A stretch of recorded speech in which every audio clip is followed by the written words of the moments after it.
All right, so good day, everyone. And once again, this is Marcus talking Trinidad and Tobago football. And I have the opportunity today to speak to national U20 player Jeremy Meloney.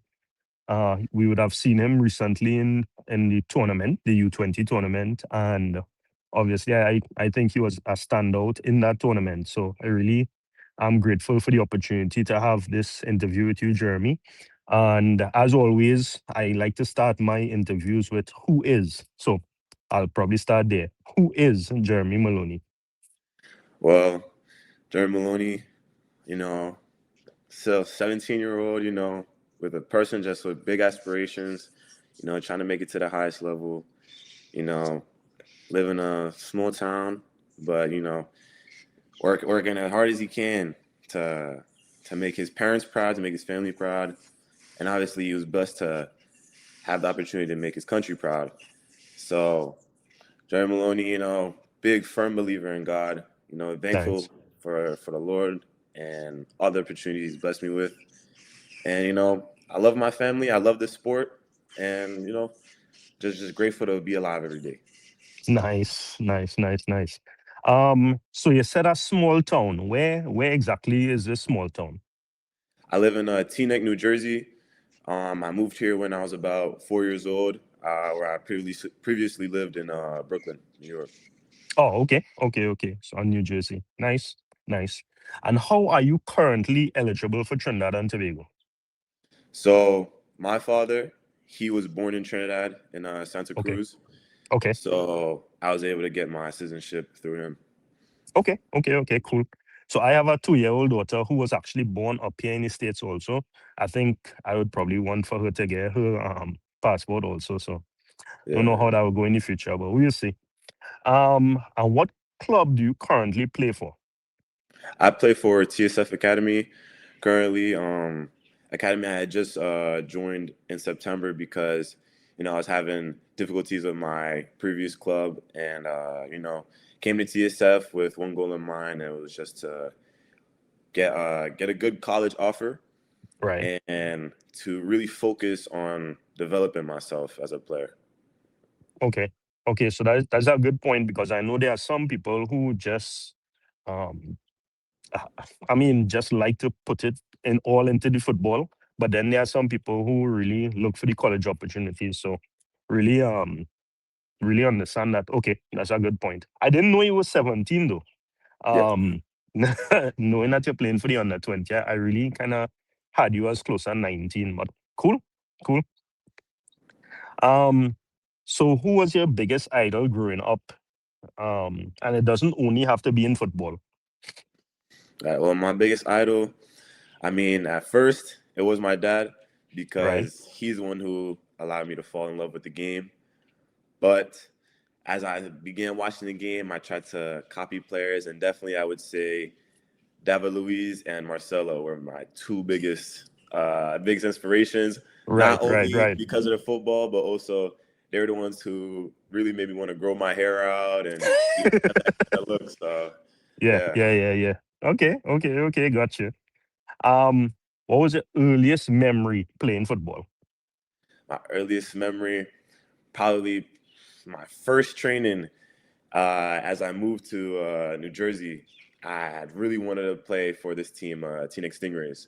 So I had came onto the field, not too educated in the sport, but I knew a little bit.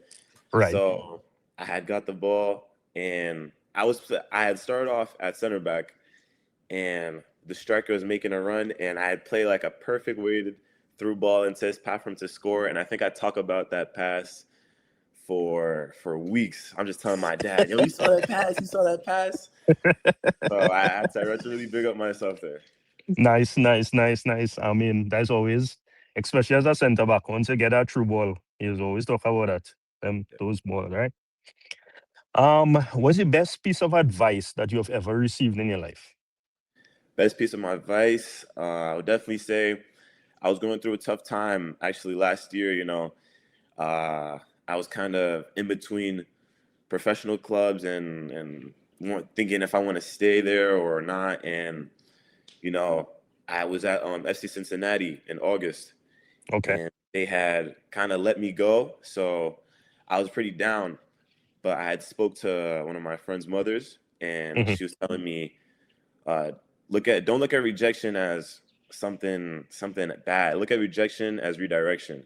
And I really thought about that, Okay. and you know, that really took me out of that stump and that I'm going down, and Yeah. that really helped me pick myself up. So I always look at that. I always go to that when anybody asks me advice. I say Yeah. rejection is direction all the time. Rejection is redirection. I've never heard that before, but Yeah. I definitely appreciate that.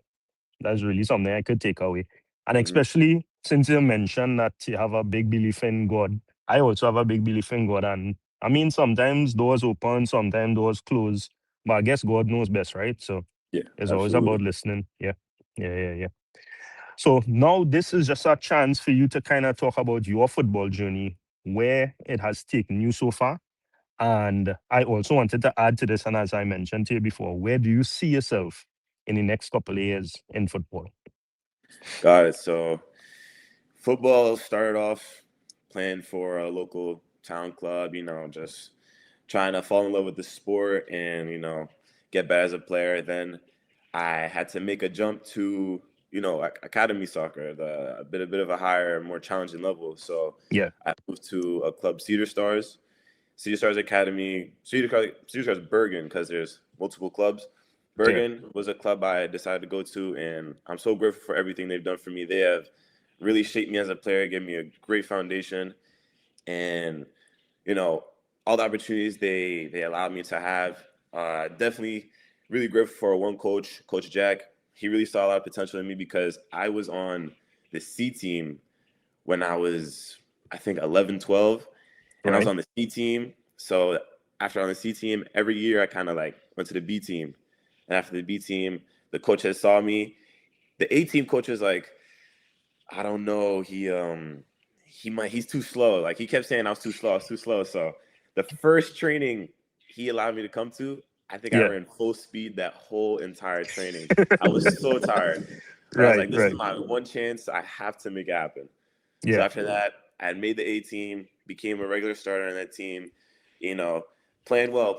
Got uh US ID camp call up. So the national team, they were just picking players from the region just to take a yeah, look. It wasn't like a actual US call up, but they were just taking players, take a look at them.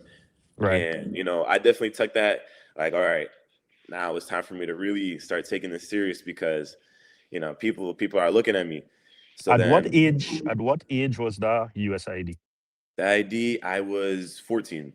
Okay, okay. Yeah, I was And so, 14. no, and not to cut you across, but the reason I ask that is because there's a big challenge in Trinidad and Tobago football now, where we kind of don't have that system in place for the youths, really. Yeah, And I think that's something that we definitely missing. So just wanted to find out like what age. So okay, cool.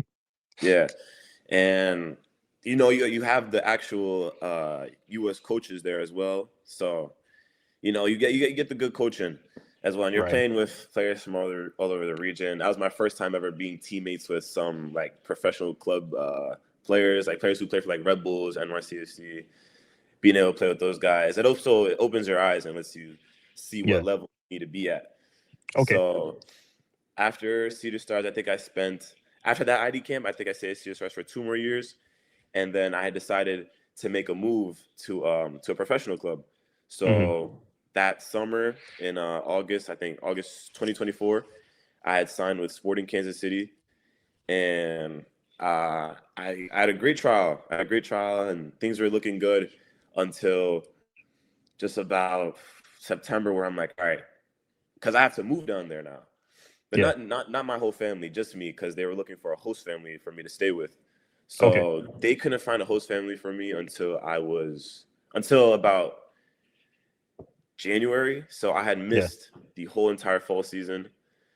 And since I had Oh. left Cedar Stars, they wouldn't allow me to train with them to like keep fit. Okay. Nor did my high school allow me to train with them. So I was kind of doing stuff on my own and trying to like pick up. So I Yeah. missed about a good 4 or 5 months of development. So that kind of pushed me back, and I had to make me play catch up as Yeah. I actually moved into the team. But at the end of the day, it was a great experience. I think sporting in Kansas City and just being in that professional environment really allowed me to understand my position better and Right. just see what it's like to play with players. You know, you're playing with guys that sometimes you have players from the first team who are 17 years old coming down to play with you when it's like a big game, and it's like, well, like, Yeah. yo, this guy's serious. Like, yo, no Right. wonder he's Right. a Right. professional. And you're brushing shoulders with guys who are on the professional B team and stuff, and you're seeing the Yeah. first team coach. So there's a standard there that you cannot drop.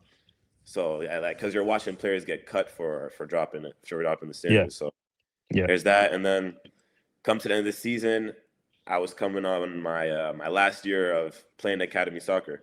So I'm making this decision. I'm like, is it worth staying here and potentially just sharing a role with another player? You know, he gets some minutes, I get some minutes, or go to another club where I'm actually gonna play because I need to get this going. So Yeah. after Sporting, FC Cincinnati was a club that was also reaching out to me at the same time as Sporting, but they were just a little late. So I went to FC Cincinnati, and things are going good. Things are going really well. I Yeah. think my first 2 weeks there, I got to train with the B team to the professional team. Got to train with Yeah. them, got to see that level, got to see the standard. Very grateful for that. And then I was there for about a month, and the Hmm. whole time I was there, we didn't have an actual coach. The new coach was coming from a USL team, but he Hmm. wasn't there yet. So I'm just thinking, all right, when he gets here, I'm gonna give it all out. I'm gonna go impress and show him a player that he Yeah. should consider. Hmm. So before he even came, the director had came and talked to me, and he was like, uh, we're transferring you to NYCFC. We think you'll do better there. You'll have a better chance of playing there." And I was really confused because I was like, "How you guys gonna sign me in, but like not even give me a chance to show the new coach what I have?" Yeah. Yeah. Yeah. Yeah. So I wasn't too upset about it because I was able to go back home, be back with my parents. So Yeah. I wasn't too upset. But then I went to NYCFC, and they didn't tell me that it was going to be a trial instead of just a straight signing. So Oh. Okay. I went on trial for about a week, Hmm. and I trained Monday, Tuesday, Wednesday, Thursday. There was a game Saturday I thought I was going to be able to play and to show them how I play in the game, but they didn't Yeah. allow me to play that. They said they weren't going to sign me. So that's when I was like, things aren't looking good. Hmm. And, you know, also that same year, that's when I went to, what's it called, tryout for the under 17 team with the national team. Yeah. Okay. And I Okay. didn't, I didn't had made that team. So, I was really upset. So after all that stuff, I joined TSF, gained my confidence back, came to this under 20 camp with just one goal in mind to make the team. I Yeah. I I was staying with family in Chaguanas, and they were really like, hey, like, why you not talking to us? You're not talking to us. You're not saying nothing. I'm like, I'm sorry. Like, Yeah, that's I'm full so custody. That's focused. full Like, custody. you'll get the best out of me once I make this team. I just really got to make this team Right. because this Right. is just Right. something big to me. So I think in the after the camp in December, Yeah. Coach Marvin, he had told me that I was good to go, and I was on the team. So that Then really, you started to relax a little bit after yeah, that. yeah, yeah, that took off a little bit of weight on my shoulders, and I was like, yes, good, good. Now I could really just focus on, you know, also building relationships with the guys on the team because you feel me. At that time, everybody's kind of like, everybody's fighting for a spot. Yeah. So not everybody's like getting real close because, at the end of the day, you're my bro, but I'm also competing against you for a True. spot on the national team. So True. True. it, it True. has True. it has to be a competitive environment like that for the team to Yeah. succeed. So yeah, that's the nostalgia journey so far, and I just committed to a Division I college, George Washington University, and Oh, I'm nice. just Nice. just looking to keep going up, going up. I'm not really letting anything hold me back or stop me now because you know this is what I really want to do in the future. Yeah. And Yeah. that Yeah. to Yeah. answer that question, where do I see myself? And how many years did you say? About 5. In about 5 years. Hopefully by that time, if if I stay at George Washington through all 4 years of my college career, by that time getting drafted into the MLS or even Right. get an opportunity overseas and playing over there because I do also have my I'm getting my French passport, my European passport. So That would Okay, allow me to okay, go okay. because my mother is French. So Oh, okay. yeah, Nice. And yeah, that's something I was actually thinking about recently.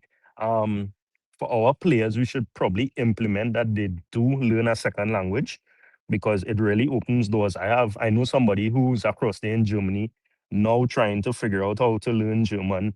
Um, Again, other players who possibly could go to Spain, but yeah, they always talk about the language barrier. So I think that's a very good point. Yeah. yeah, Okay. Okay. Well, I mean, I really do appreciate this story because it talks about trials, it talks about ups and downs, it talks about staying focused. And that is definitely something I think a lot of our youngsters who play football um, may miss at some point. So I'm really grateful that you mentioned those. Um, so, in terms of questions, I just have two more questions. very good. What is the biggest mistake a young player can make in their development? In your eyes, what do you think? Biggest mistake, Yeah. definitely not believing in themselves, not believing in yourself, and allowing people and people like what they say dictate what you do in your game. Because definitely, if you're the type of player who is a you play so well when you have confidence and things are going your way, and then you have somebody or a coach saying like, oh, like they're yelling at you saying that, you can't do that, or you can't do this, or like, why you can't do it this way, you got to do it the other way. You can't be that kind of player where it's like, like you let something like that destroy confidence and destroy your vibe. So Yeah. I think something like that, just not allowing anything to penetrate your confidence, because you really need that to go far. You People say like, oh yes, of course, be humble player, but at the end of the day, you have to believe in yourself so much where if somebody tells you something good or somebody tells you something bad, that doesn't affect you at all. Yeah. So Yeah. of course, be humble, but definitely you have to have that internal belief because no one else is going to believe in you for you. True. True. Maybe your family, but you have to believe in yourself because you're the one on that field. You're alone on that field. So it's always up to you. And also, one thing, ignoring the basics early. You have to master the basics early, before it's too late. Because come 16, 17, and you're struggling to do basic passes or just reading the game, it's gonna be too late. It's gonna be too Yeah. late. Yeah. Yeah. Yeah. Yeah. And that's a good point. So several players that I talked to, they said that, yeah, in terms of the confidence, listen to what people have to say, obviously. Mm-hmm. Adapt to it if you think it makes sense, but really don't let things break you Mm-hmm. because that would show. And that's what they say, right? Yeah, Last question. If you could give advice to your younger self, like when you first started, what is a piece of advice you would give yourself? definitely. I tell myself almost the same thing I said before. Um, don't allow what other people say to you affect you, and also to keep your cool in games. Like keep your emotions in check in game, because I think my emotions when I was younger would get the best of me, and I go out Right. and try fighting players and do all that stuff. I wouldn't be too hard on my younger self. Yeah. Telling Yeah. them Yeah. Yeah.